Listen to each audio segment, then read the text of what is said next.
আসসালামু আলাইকুম সুপ্রিয় বন্ধুরা, আপনারা সবাই কেমন আছেন? দেশে বিদেশে মানবাধিকার অগ্রাধিকার স্লোগানে হিউম্যান রাইটস সিভিল সোসাইটির বিশ্বব্যাপী মানবাধিকার কর্মীদেরকে জানাই আন্তরিক প্রীতি এবং শুভেচ্ছা। আমরা আমাদের মানবাধিকার সংগঠন হিউম্যান রাইটস সিভিল সোসাইটির ঢাকাস্থ কেন্দ্রীয় কার্যালয়ে আজকে আমাদের বিশেষ মানবাধিকার বিষয়ক আলোচনা অনুষ্ঠান এবং অনুষ্ঠান শেষে আমরা আমাদের মত বিনিময় শেষে আমরা মিডিয়ার সামনে হাজির হয়েছি, আপনাদের সামনে হাজির হয়েছি। আপনারা যে যেখানে আছেন, কে কেমন আছেন জানাবেন, যোগাযোগে থাকবেন, যোগাযোগে রাখবেন এবং আমরা যারা মানবাধিকার সংগঠনের মানবাধিকার কর্মী, আমরা আমাদের যোগাযোগটা খুবই গুরুত্বপূর্ণ। যখনই সময় পাবেন আপনারা কেন্দ্রীয় কার্যালয়ে আপনারা আসবেন, অবশ্যই আপনারা অগ্রাধিকার পাবেন। কি বলেন? জি স্যার। তো আমাদের মাঝে আছেন আমাদের একজন মানবাধিকার কেন্দ্রীয় মানবাধিকার নেতা শাহ আলম সাহেব এবং রয়েছেন কেন্দ্রীয় সদস্য আমাদের লিটন মিয়া সাহেব। শাহ আলম সাহেব শুভেচ্ছা দেবেন সবাইকে। বিসমিল্লাহির রহমানির রহিম। আসসালামু আলাইকুম ওয়া রাহমাতুল্লাহি ওয়া বারাকাতুহু। দেশে বিদেশে আমাদের যারা প্রোগ্রামটি দেখতেছেন, আমরা হিউম্যান রাইটস রিভিউ সোসাইটির মানবাধিকার কেন্দ্রীয়, আমার স্যার আমাকে দায়িত্ব দেওয়া হয়েছে কেন্দ্রীয় পরিচালক। স্যারকে ধন্যবাদ। আমরা দেশের বিভিন্ন নিরীহ লোকের পাশে আমরা দাঁড়াই, অত্যাচার লোকের পাশে আমরা দাঁড়াই। আমাদের স্যারকে আমাদের দায়িত্ব দেওয়া হয়েছে। সবার কাছে নিবেদিত হইলাম, আসসালামু আলাইকুম ওয়া রাহমাতুল্লাহি ওয়া বারাকাতুহু। লিটন সাহেব সবাইকে শুভেচ্ছা দিতে পারেন যদি মনে করেন। আসসালামু আলাইকুম ওয়া রাহমাতুল্লাহি ওয়া বারাকাতুহু। হিউম্যান রাইটস রিভিউ সোসাইটি ধন্যবাদ জানাই আমার কেন্দ্রীয় পরিচালক সাইদুল সাহেবকে। উনি আজকে ওনার প্রোগ্রামে আমাকে অ্যাটেম্প করাইছে, তার জন্য ওনাকে বিশেষভাবে আমি ধন্যবাদ জানাই। আসলেও মানবাধিকার হিউম্যান রাইটস রিভিউ সোসাইটির এমন একটা সংগঠন, এটা আন্তর্জাতিকভাবে খ্যাতিসম্পন্ন। যেখানে অন্যায় হবে এখানে মানবাধিকার কর্মীরা রুখে দাঁড়াবে, যেখানে প্রতিরোধ বিধান হবে এখানে মানবাধিকার আছে।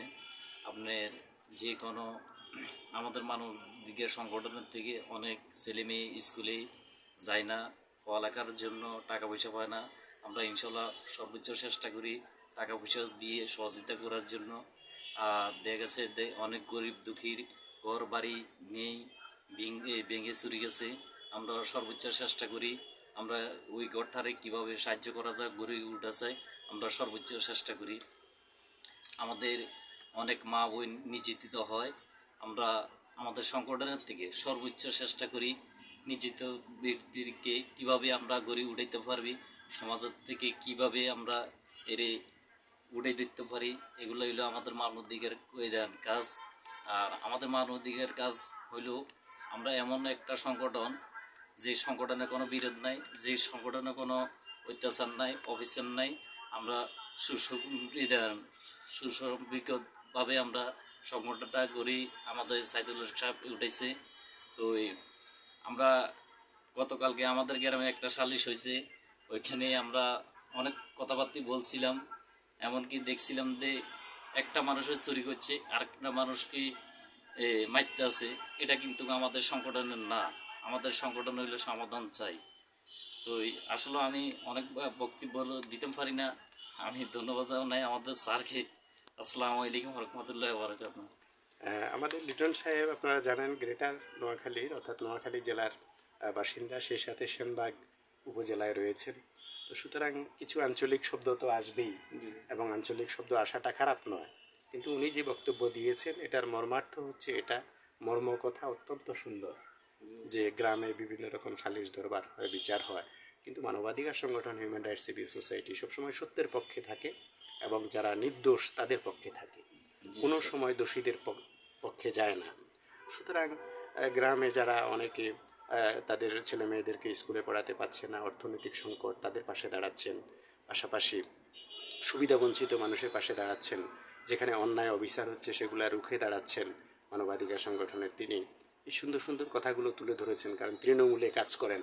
তো সুতরাং অত্যন্ত আন্তরিক আমাদের শাহ আলম সাহেব কেন্দ্রীয় পরিচালক এবং সেই সাথে আপনারা জানেন যে নোয়াখালীর কৃতি সন্তান, তিনিও সেনবাগের কৃতি সন্তান, সবাই চিনেন। তো সুতরাং আমাদের হেড অফিসে ওনাদেরকে আমরা সুস্বাগত জানিয়েছি, কারণ আমাদের কাছে কেউ বড় নয়, কেউ ছোট নয়, সবাই আমাদের কাছে সমান। ধনী দরিদ্র, হিন্দু বৌদ্ধ খ্রিস্টান মুসলমান কে কোন ধর্মের সেটা বড় কথা নয়। কথা হচ্ছে মানুষ হিসাবে সবাইকেই সম্মান করতে হবে, সবাইকে সম্মানের অধিকারী করতে হবে। সম্মান দিলেই সম্মান পাওয়া যায়। কারণ কেউ কালো কেউ ধলো এটাও বড় কথা নয়। বড় কথা হচ্ছে আল্লাহ আমাদেরকে সবাইকে সুন্দর করে সৃষ্টি করছে।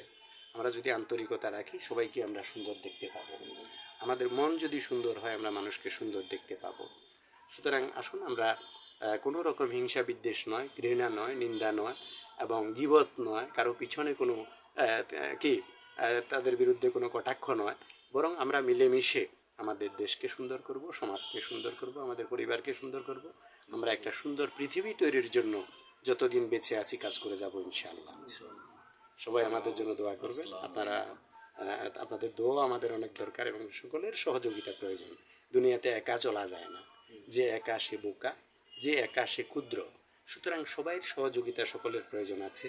কে কার জায়গায় যেতে হবে, কার ঘরে কে যেতে হবে, কার দোরগোড়ায় কে যেতে হবে কখন, কেউ বলতে পারে না।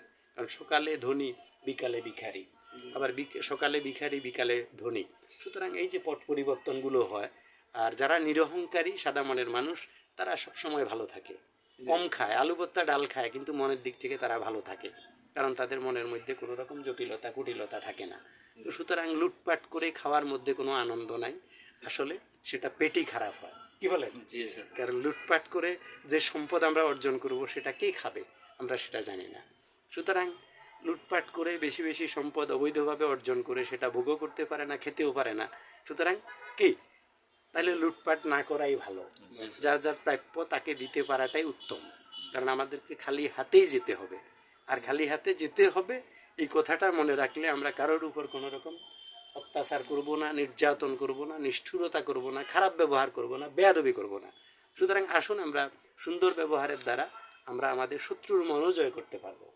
ঠিক, শত্রুও বন্ধুতে পরিণত হবে যদি আমরা ভালো ব্যবহার করি, সবসময় ভালো ব্যবহার করি। কারণ সে মন্দ ব্যবহার করেছে, মন্দ ব্যবহার আমরাও করতে পারি, কিন্তু আমরা না করতে পারাটা উত্তম।